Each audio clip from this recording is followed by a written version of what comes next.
you say you want to trade Luka because of his lack of defense, and you're scared about his health problems because of his weight, but then you go trade for an injury-prone 32-year-old star in Anthony Davis.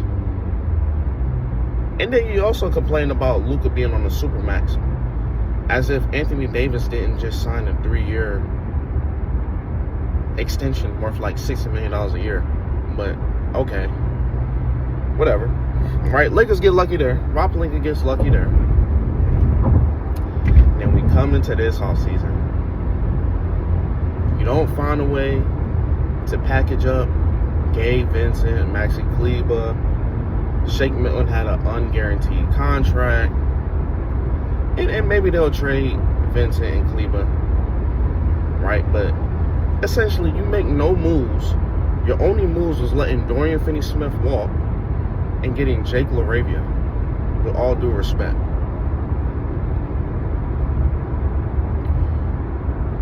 And by the graces of God, the Trailblazers just cut DeAndre Ayton. And he just walks onto your roster. And by the graces of God, the Wizards just cuts Marcus Smart. And he walks onto your roster, right? We definitely needed a point of attack guy. We needed a big. But man, Rob Pelinka is a lucky motherfucker. You just can't make it up. You just can't make it up. I don't know if he's doing voodoo. I don't know if he's praying every night before he go to bed. He hasn't missed a night in 10 years. But man, it's like things just fall into his lap. Even with Austin Reeves, the undrafted guy that's now, what, a top 15 shooting guard in the league? Man, but I think those are some really good moves, right? I think the Lakers needed 3 key things, right? You needed that point of attack defender. You got him in Marcus Smart. And I think the great thing about him, you could put him alongside AR or Luka. You know, he fits with both of them. Is he the best shooter? No. But, I'm sick of just, like, everybody got to shoot shit. Like, we need some defense, man. When you get to the playoffs, man, nobody is shooting 40% from the 3 in the playoffs. It's just too physical. The defensive intensity picks up too much, right? You're going to have to win on you're going to have to win championships on defense. Hustle, and really like the small nitty-gritty things. You know what I'm saying? Unless you're just like that rare exception like the Warriors with Curry and Clay. That's just a different breed. But for everybody else, you got to do the other things, man. So I really like that Smart move. Me personally, I would start him. I would go Luka, Marcus Smart, Ron, and I guess right now you got to start Rui.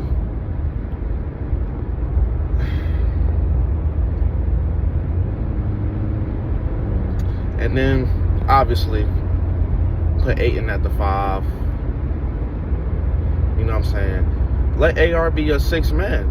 And I kind of like Gabe Vincent because I think he can give you what Marcus Smart gives you, just to a smaller extent. You know what I'm saying?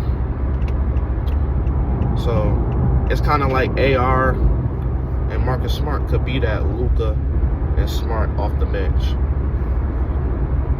To a lesser extent, obviously, right? So I really, really like that. Ayton's just going to be a great compliment to Luka, man. Pick and roll. He could pick and pop a little bit in the mid-range. He isn't the dominant lob threat, but he is a good finisher inside. So I do believe off good passes, he's going to be able to capitalize at the rim. At the end of the day, like, the lob threat shit is overrated, right? We seen that shit in the playoffs. Jackson Hayes is supposed to be this lob demon. And he got completely phased out of the game, right? If that's all you can do, if you're a one-dimensional player, it's going to be tough. Which I think we still need some moves.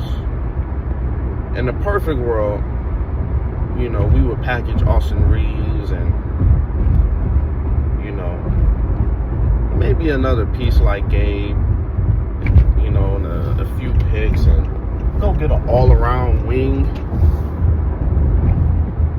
You know what I'm saying? But, like, I wouldn't do Austin Reeves for Andrew Wiggins, but I think a Rui and Gabe Vincent for Andrew Wiggins would be really nice. You know, get your all-around wing that can also defend something. But it's a step in the right direction. All right. I still think, as far as a tier list, you know, we might be tier 2, tier 3 in the West.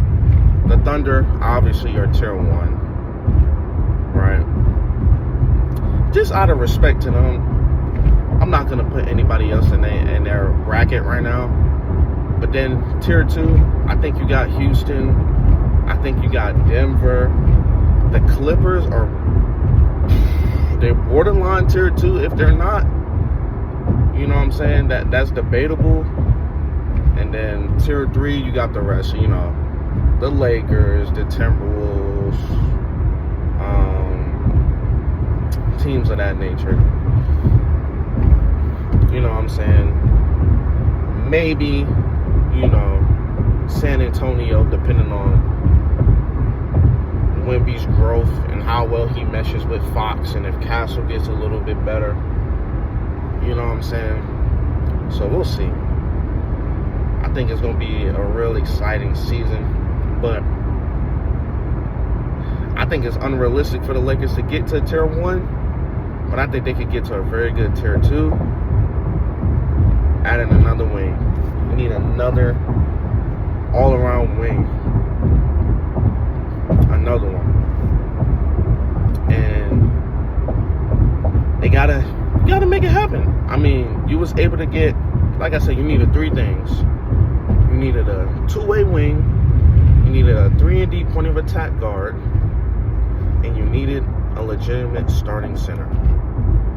You got 2 of the 3 for fucking free. And 2 of the 3 is pretty damn good at what they do. Like, bro, you cannot Marcus Smart. The man won a Defensive Player of the Year award. DeAndre Ayton has all-star talent. You got that shit for free. You essentially said Dorian Finney-Smith for Marcus Smart and Ayton. And you still got LaRavia on top of that, who I think is a solid piece. But LaRavia, he honestly, to me, and I haven't watched too much of him, and maybe I need to do my homework, but he kind of gives me like a more polished version of Dalton Connect. You know, a guy you could throw out there that's not young as hell, that won't be lost.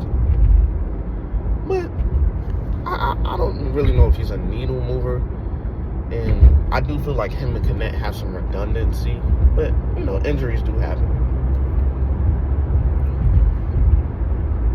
But, like I said, you get somebody on Andrew Wiggins' caliber, oh yeah, we're tier 2. We're tier 2. But we gotta see. Even though somebody like Dorian Finney-Smith caliber, I think would be a low-level tier 2 team. Right? And I'll be willing to give up Kleba for sure. You know, I really like Vanderbilt. The funny thing is, Vanderbilt is everything we need defensively in that wing. But the motherfucker just can't do shit on the other end. He can't shoot. He can't finish at the rim. He damn near can't even catch the ball off a pass. So, it's gonna be a hard struggle to get him on the court, especially if you got to play Ayton. Now you got 2 non-3-point shooters on the court at the same time. It's kind of hard to do that. So, yeah. But shit, man. Be back tomorrow with another one, man. Just sharing my thoughts on the Lakers, man. Y'all add in the comment section y'all gripes, y'all grievances, man. Because I know it's some upset. Well, I'm not even a Lakers fan. I'm a Bron supporter. But man, PELINKA, we trying to see some more, man. So let me know what y'all want to see in the comment section. Who y'all think should be on top of the target list, man. I'll get back to y'all.